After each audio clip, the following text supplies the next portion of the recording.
Bondoso Pai, obrigado por nos dar a Tua palavra. E eu peço em nome do Teu Filho Jesus que o Senhor abençoe esse estudo agora sobre a teologia sistemática, especificamente a bibliologia. Eu peço a Tua ajuda porque eu sei que eu sou falho. Por favor, Pai.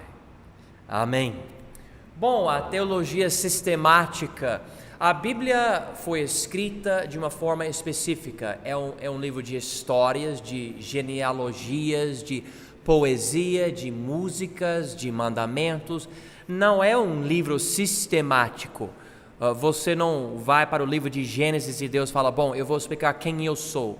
E no próximo livro eu vou explicar o que é a Bíblia. Ele não faz isso. São livros escritos por vários homens de Deus, mais do que 40, levam mais do que 1.500 anos para ter tudo, e Deus inspirando esse homem aqui, aquele homem ali, e com o tempo o povo de Deus reconheceu que esses livros são super especiais, são sobrenaturais, então o povo guardava esses livros e não guardava outros livros. Esses livros tinham poder, tinham vida. Então, o povo ficou, e hoje temos a Bíblia, mas precisamos entender o que ela diz para nós. Então, o que nós fazemos? Nós estamos tentando sistematizar a Bíblia, ou pegar tudo que a Bíblia fala sobre um assunto específico e esboçar aquilo. Bom, o que a Bíblia diz sobre Deus? O que a Bíblia diz sobre Jesus? Ou sobre a salvação, ou o pecado, etc.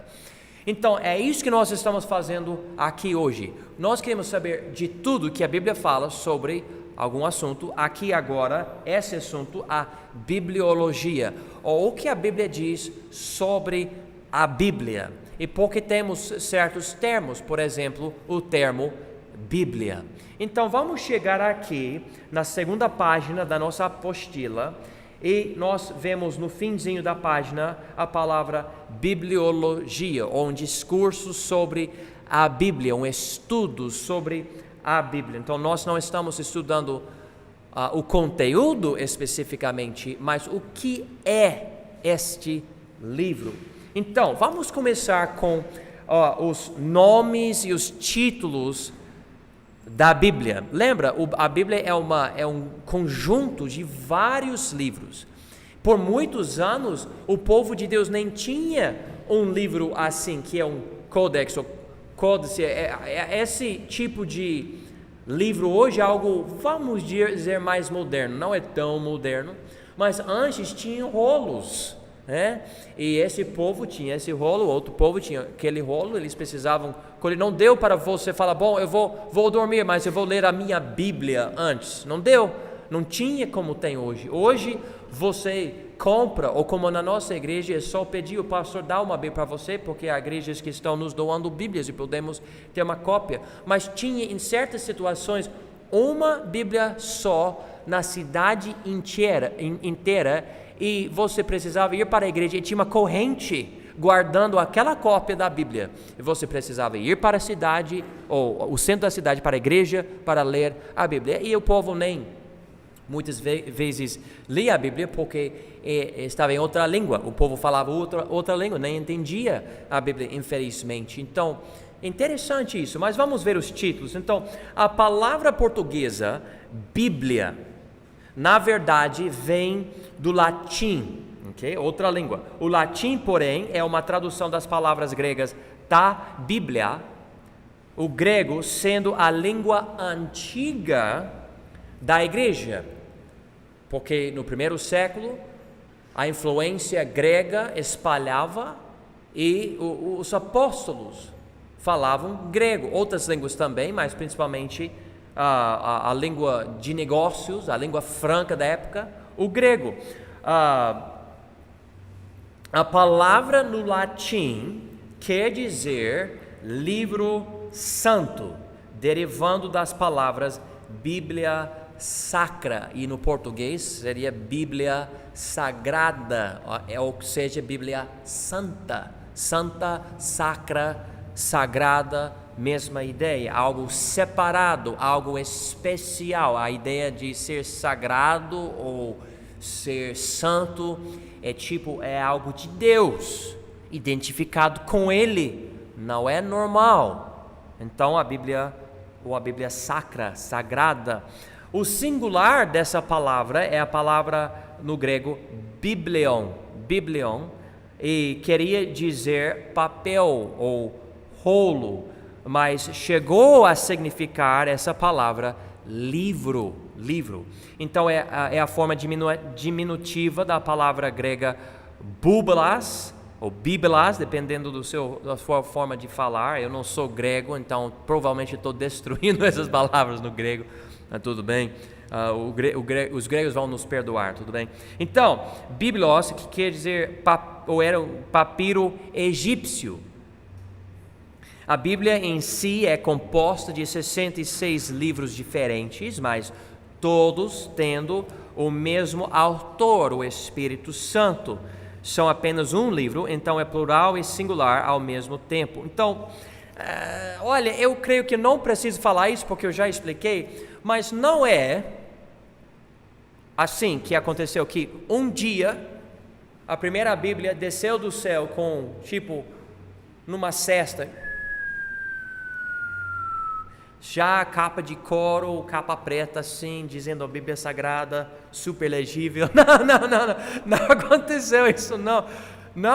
Não foi assim. Ninguém nem falava a palavra Bíblia. Não falava isso. Não falava Velho Testamento e Novo Testamento. Hoje temos a coisa toda, 66 livros, mas não chegou assim.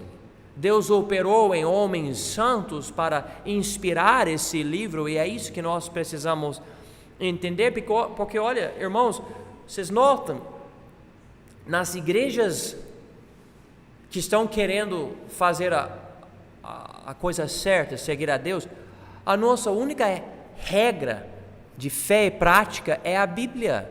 Eu não tenho outra coisa que eu prego. Eu tenho as minhas ideias, as minhas opiniões, as minhas teorias sobre certas coisas, mas eu tento dar um prefácio antes, falar, olha, é minha opinião, eu não sei, talvez seja isso, seja aquilo, mas eu sei uma coisa, o que a Bíblia diz isso, é a base da igreja. Então precisamos entender esse livro, especialmente hoje, porque há muitos movimentos, até dentro de muitas igrejas, que estão negando a natureza sobrenatural da Bíblia.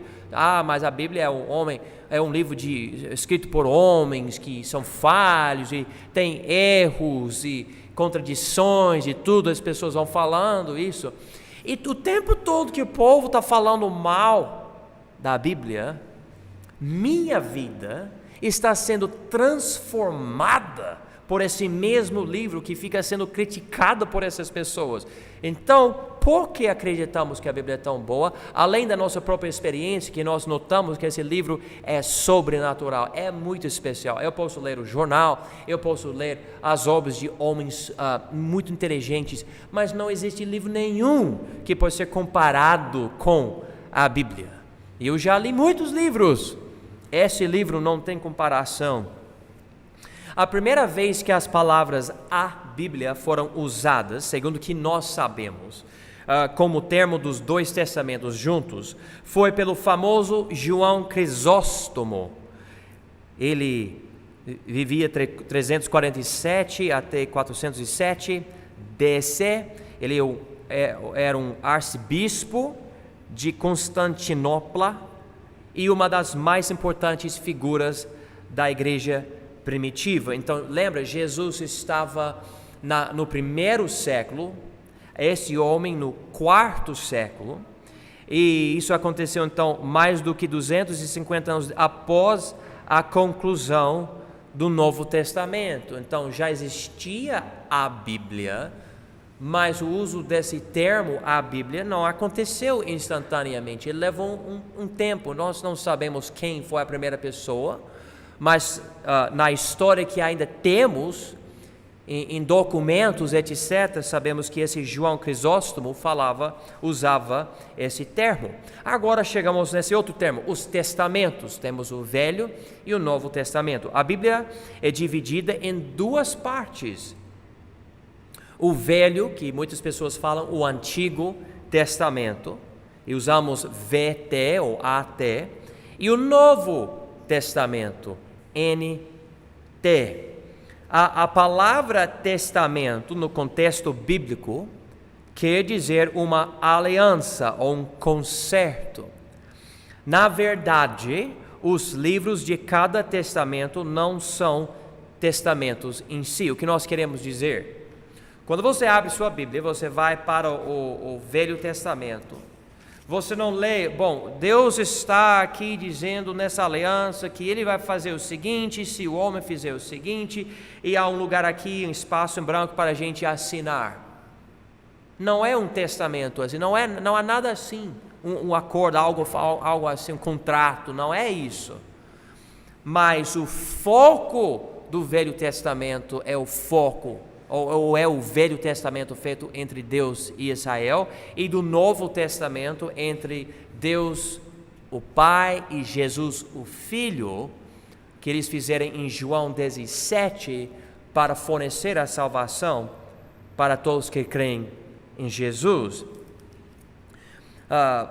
Os livros do Velho Testamento dão a história da aliança feita entre a nação de Israel e o Senhor. Os livros do Novo Testamento dão a história da aliança feita entre Deus Pai e Jesus para a salvação do mundo. Jesus indica que o Novo Testamento foi estabelecido no sangue dele. Vamos para Mateus 26, por favor. Mateus 26, e nós vamos ler um versículo aqui. Mateus é o primeiro livro do Novo Testamento. Então, e nós vamos para o fim desse livro, Mateus 26, tem 28 capítulos em Mateus.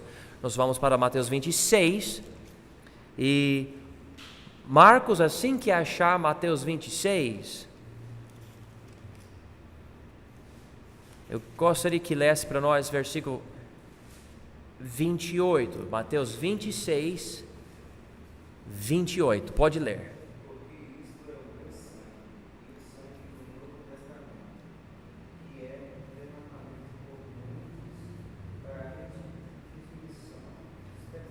E nós entendemos que um testamento necessita de uma morte, vai ficar ativo por causa dessa morte. Jesus está dizendo, precisa do meu sangue. Então o sangue de Jesus é necessário para começar o Novo Testamento. Tinha o velho, agora tem o novo. Então aqui, Jesus explica isso em Mateus 26, 28. É bom marcar esse versículo porque é muito importante na nossa teologia. Então, e pode ler também, nós não vamos ler mais Lucas 22, 20. O escritor do livro de Hebreus explica como um testamento é um ato solene pelo qual se dispõe para depois da morte de todos ou de alguns bens próprios. No caso, Jesus morrendo por nós e nos dando uma herança eterna.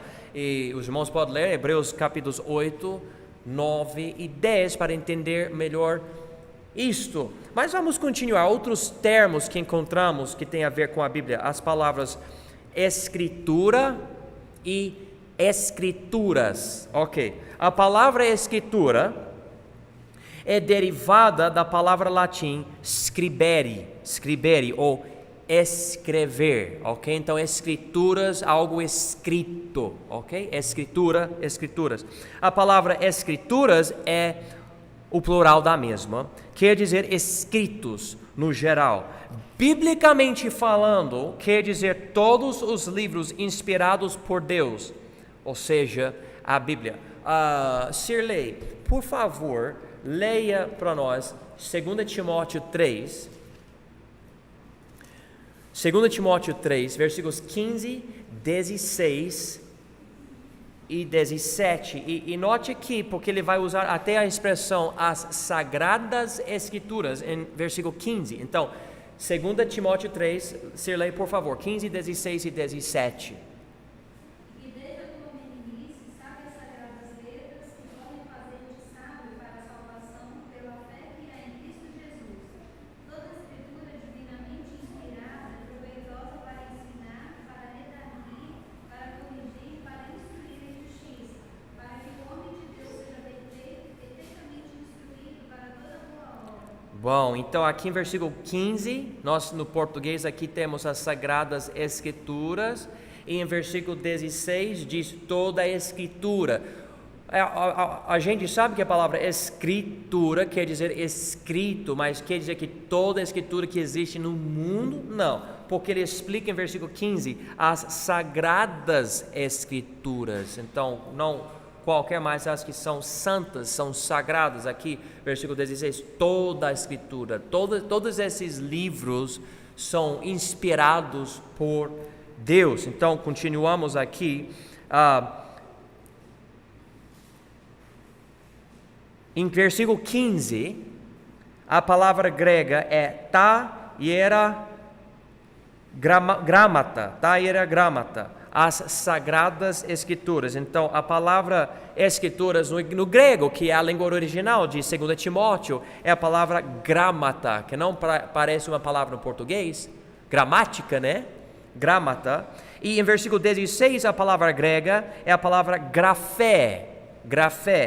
A gente tem as palavras tipo gráfico ou gráfica, né? Então, grafé aqui, que quer dizer escrita, mas foi traduzida escritura. Essa palavra é a raiz da palavra gramata em versículo 15. Ou seja, a palavra grafé é a raiz da palavra gramata em versículo 15. As duas palavras fazem parte da mesma família de palavras. Então encontramos isso. Podemos falar a Bíblia, podemos falar testamento, falando sobre os dois testamentos, podemos falar escritura, podemos falar escrituras. Notamos aqui em versículo 15, escrituras, e em versículo 16, escritura, ok? Essas palavras. Vamos continuar, exemplos de uso dos termos na Bíblia, e eu marquei várias passagens aqui. Nós não precisamos ler todas essas passagens, mas em Marcos e Lucas e João e Romanos e Gálatas e 2 Pedro tem essas palavras, escritura e escrituras. E essas passagens todas são do Novo Testamento. Por quê?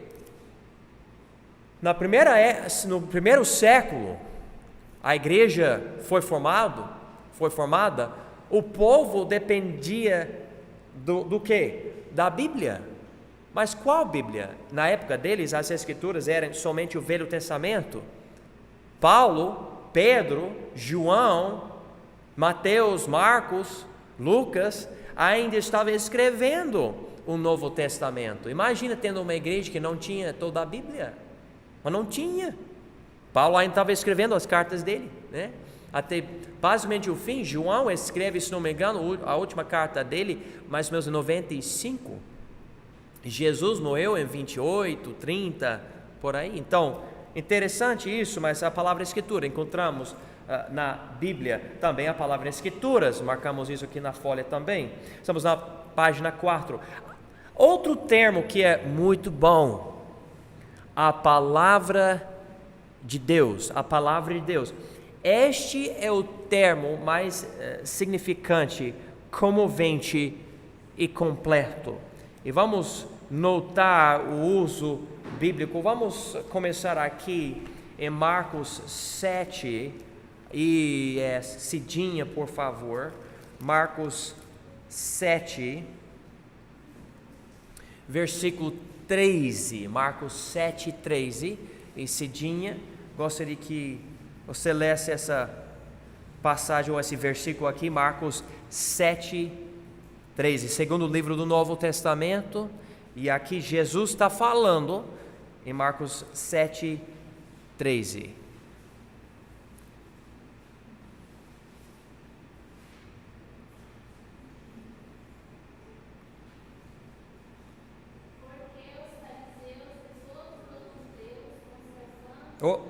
Está Marcos 7, versículo 13?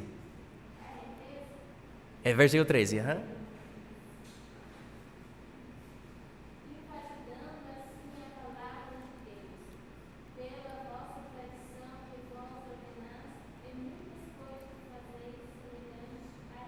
Então, notem algo aqui, irmãos, é interessante. Ele usa a palavra de Deus e também a palavra tradição.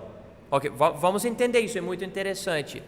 Jesus distinguiu os escritos dos anciãos da palavra de Deus. Esses homens, que deveriam ser homens de Deus, tinham escrito certas coisas, as tradições. Nós vamos fazer isso, nós vamos obedecer a lei de Moisés dessa forma. Jesus não chama os escritos desses homens a palavra de Deus. Eles dizem, não, essas são as tradições, mas também tem a palavra de Deus. O que é a palavra de Deus? Ele estava falando dos livros do Velho Testamento. Então tinha livros que os judeus usavam, que eram a tradição deles, e tinha outros livros que ele diz aqui que eram a palavra de Deus. Até hoje isso acontece e até hoje tem conflito. Tem muitas igrejas que falam que seguem a Bíblia, mas na verdade tem certas tradições que ganham a autoridade que a Bíblia tem, mas não são a palavra de Deus. Infelizmente é um grande erro. E se você conversar com essas pessoas, olha, eu vou ser bem franco, assim que você tiver escritos que têm autoridade na sua igreja, que somente a Bíblia deve ter, sua igreja é uma seita. Na hora que você tem isso, na hora que tem, eu sempre preciso comparar o que alguém prega, o que alguém escreve com a Bíblia. E se discordar da Bíblia, o que eu vou fazer? Eu vou dizer, eu não concordo com essa pessoa, eu não concordo com essa profecia, ou essa palavra dessa pessoa, esse livro, eu concordo somente com a Bíblia. Ele falou aqui, vocês estão invalidando a palavra de Deus, através das suas tradições. Então, e até hoje, irmãos, eu poderia falar sobre coisas escritas da Igreja Católica, ou dos adventistas e outros. Tem outros escritos que têm muito valor para essas pessoas. Eu já conversei com vários mormons e basicamente os missionários deles me falavam, quando a Bíblia não concorda com o outro testamento deles, eles vão concordar com o outro testamento deles e vão falar que a Bíblia tem erros. Irmãos, eu não vou fazer isso, de jeito nenhum, não vou. Eu não vou fazer parte de seita. Jesus chamava esse livro, a Bíblia, e no contexto do Velho Testamento, a palavra de Deus. E quando ele usa esse termo, a palavra de Deus, o que ele está falando? Ele está dizendo que é algo de Deus. Nós estamos dizendo, assim diz o Senhor. Então não é uma brincadeira. Olha, pense comigo. O que você tem nas suas mãos? Até hoje, é incrível, 2018. E mais do que 50% das línguas que existem no mundo hoje ainda não tem uma cópia completa da Bíblia, que é o quê? A palavra de Deus. A palavra de Deus. Eu gostaria que a nossa igreja um dia tivesse homens e mulheres que vão traduzir a Bíblia nas línguas que não tem uma Bíblia ainda, para que povos possam ouvir o nome de Jesus pela primeira vez e ter uma cópia da Bíblia ouvindo as histórias que nós usamos para nos consolar e nos ajudar. E alguém vai ter que ter esse fardo no seu coração. Eu vou fazer isso. Eu vou para os indígenas, eu vou para os povos afastados, eu vou aprender a língua deles e eu vou traduzir a Bíblia. Por quê? Porque a Bíblia não é como os outros livros. A Bíblia é especial, irmãos. Não é um jornal, não é um livro de história. A Bíblia é a palavra de Deus. A palavra de Deus. E alguém fala, por que você fica falando da Bíblia? Por que você sempre usa a Bíblia? Por que a Bíblia é tão importante para você? Você não precisa brigar, você fala, olha, é porque a Bíblia é a palavra de Deus. A palavra de Deus. Vamos continuar. Nós vamos ver como chegou até nós a Bíblia, a transmissão da palavra de Deus. E a primeira parte, nós vamos usar a palavra revelação. Tem revelação, inspiração, tem tradução, tem iluminação, etc. Nós vamos ver essas palavras e considerar essas coisas. Vamos começar aqui com a primeira palavra, revelação. Revelação, aqui na página 4, introdução. A palavra revelação quer dizer tirar o véu. Ou seja, uma revelação é a manifestação do invisível a homem. Deus se revela muitas vezes e de muitas maneiras antes da existência da Bíblia completa. Irmãos, vamos para o livro de Hebreus, no Novo Testamento. E Fabiana, pode ler, por favor, Hebreus 1:1. Hebreus 1:1.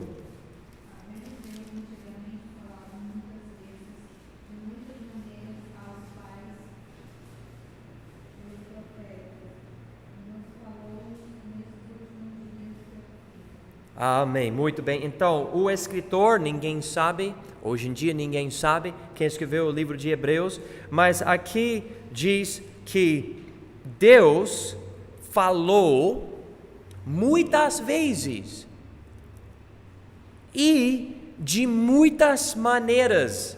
Tem na Bíblia visões, sonhos, teofanias, cristofanias, às vezes a pessoa, o profeta escreveu algo e ele disse: eu nem entendo isso, eu tento entender, eu acredito é para outro povo, não é para mim, eu não entendo isso. Pedro fala sobre isso.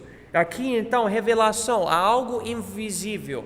A Bíblia em si é a revelação de Deus para o homem. Deus está se revelando para nós, mas Ele é invisível. Você fala: eu quero conhecer Deus, eu quero saber quem Ele é. Leia a Bíblia, é a palavra dEle. Passa tempo na Bíblia. Ele te deu um livro que não vai mudar. Todo esse tempo Ele preservou a Bíblia, e você pode ler esse livro, entender esse livro. Ele nos deu a Bíblia e revela Ele. Mas para começar, Ele, por exemplo, conversava com Adão. Adão escreveu tudo o que Deus falava para ele? Eu não sei, mas nós não temos uma cópia do livro de Adão. Não temos, né? Nós não temos os livros de Abel e outros homens e mulheres. O livro de Eva, eu nunca vi esse livro, né? Mas Deus revelou coisas para essas pessoas. Jacó fez um travesseiro de uma pedra e apareceu anjos e uma escada, coisa interessante. E Deus revelou coisas para ele, para Abraão, etc. Nós não sabemos de tudo que Deus falou, mas Deus revelou.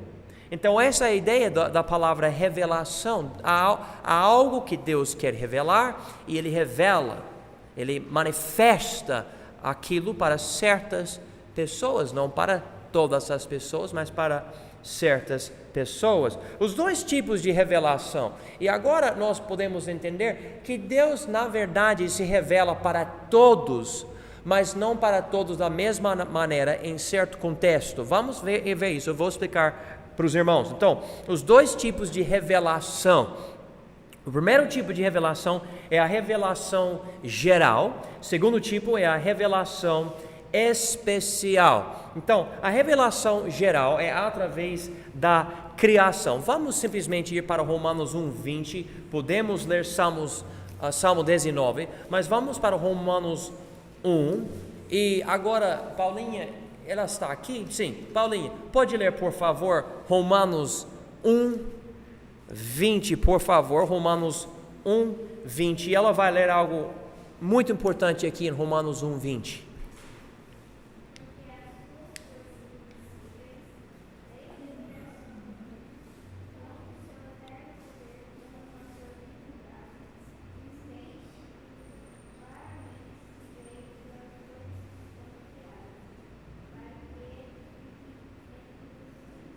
Inexcusáveis. Muito bem. Então, vamos notar o que Deus está dizendo aqui. Existem coisas invisíveis? Sim. E Ele diz aqui que essas coisas, desde a criação do mundo, Ele inclui aqui o seu eterno poder e sua divindade, se entendem. E Ele também fala, claramente se veem. Mas como? Eu não vejo coisas invisíveis, são coisas invisíveis. Mas é invisível, porque ele fala que eu posso claramente ver essas coisas. Ele explica aqui, pelas coisas que estão criadas, ou seja, as coisas visíveis. Visíveis, ele diz aqui, para que eles, os homens da terra, fiquem inexcusáveis. Ou seja, você peca e você fala, mas Deus não existe, eu não vejo Ele. Ele vai ter que se manifestar de uma forma ou outra. Ele está dizendo aqui, já tem a impressão digital dele em tudo. A criação visível revela o Deus invisível para todos nós. Todo mundo é inexcusável. Você não pode analisar. É incrível, irmãos, eu gosto de assistir documentários sobre a natureza, sobre os animais, as plantas e tudo. E até esses que muitos são ateus, muitos são evolucionistas, não conseguem descrever o universo e os animais sem também falar que tudo tem ordem, tudo é perfeito. Às vezes eles encontram um animal e faz algo incrível, é incrível. E eles falam, só chance, só por acidente, sem querer aconteceu, evoluiu uma parte do corpo e agora consegue fazer algo incrível, como por exemplo eu acho que é besouro no português, que consegue juntar duas químicas no corpo, que não matam o bicho, mas na hora que saem do bicho, criam algo que queima a pele, não queima o bicho, mas queima o animal que está atacando. Como que algo por acidente colocou uma câmera aqui, outra aqui, com essas substâncias sem se matar? Para sair no momento certo, no lugar certo.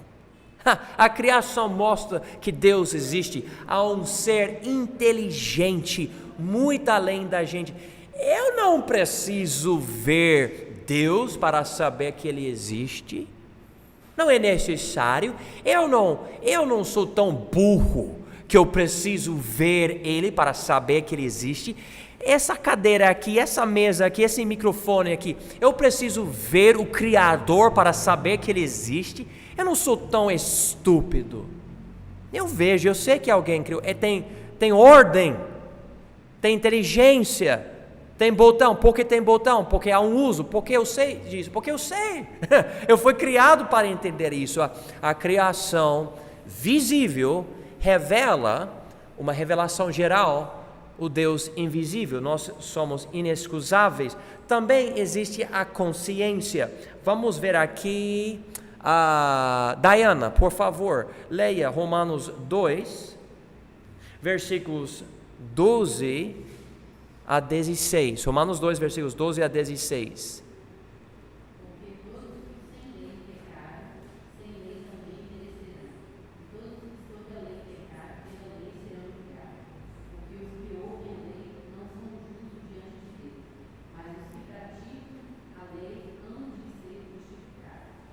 Porque quando os gentios que não têm lei falam naturalmente a jurisdição da lei, não ganham eles leis, para si mesmos são leis, os quais mostram a obra da lei escrita em seus corações, testificando juntamente a sua consciência e os seus pensamentos, quer acusando, quer defendendo.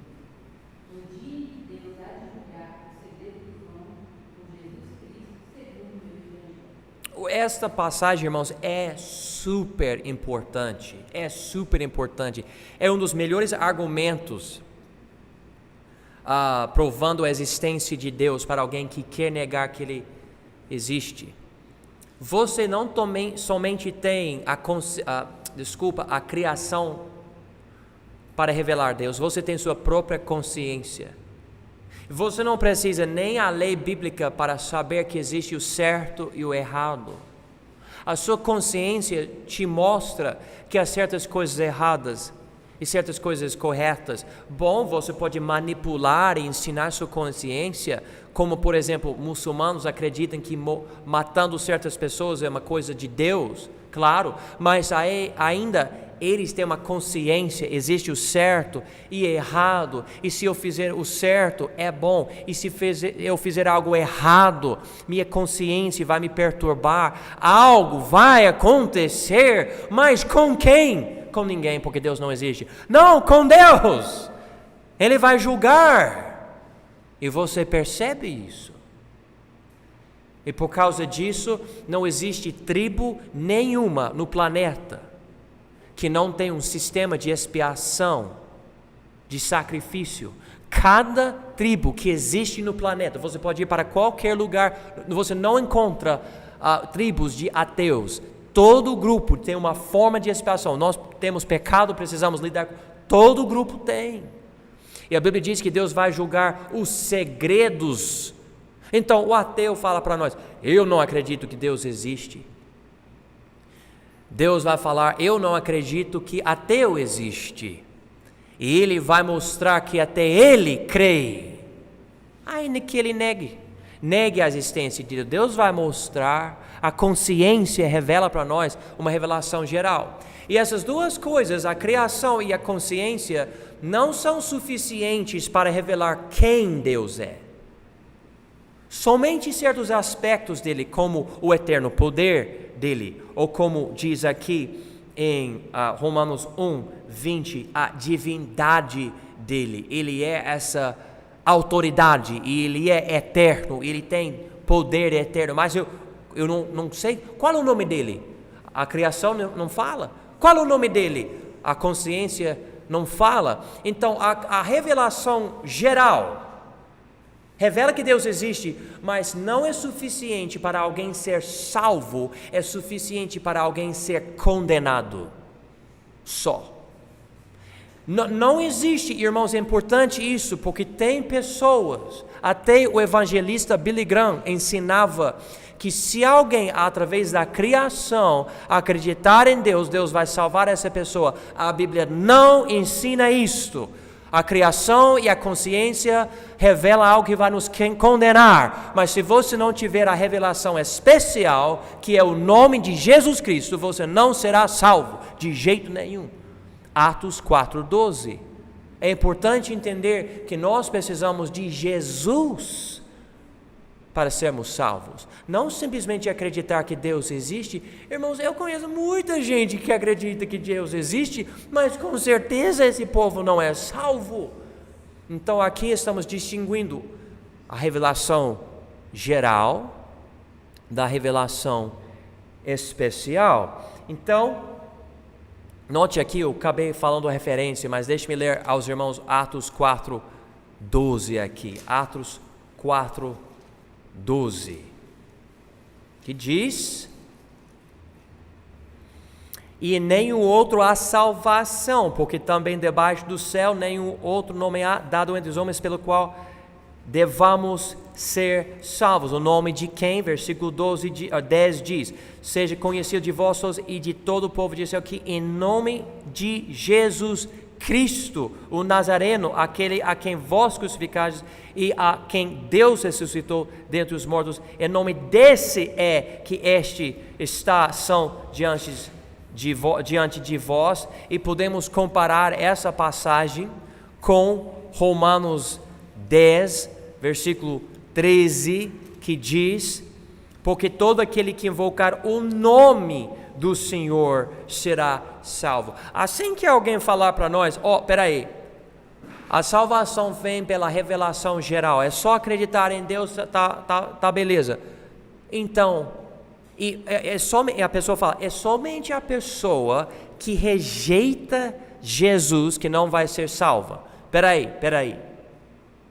Se tal ideia é a verdade, eu não quero ser mais missionário. Eu quero que você não saiba de Jesus, para que você não possa rejeitá-lo, para que todos os que não têm conhecimento nenhum vão para o céu. Mas a Bíblia não fala isso. A Bíblia fala que o mundo está perdido, e se não tiver missionário que prega Jesus, essa pessoa vai para o inferno. Irmãos, há perdidos na África, no Brasil, nos Estados Unidos, na Europa, na Ásia, na Austrália, em todos os lugares.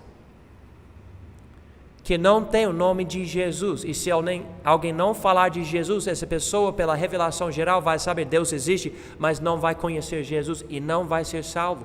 Nós precisamos levar o Evangelho para essas pessoas. Bom, vou ter que terminar aqui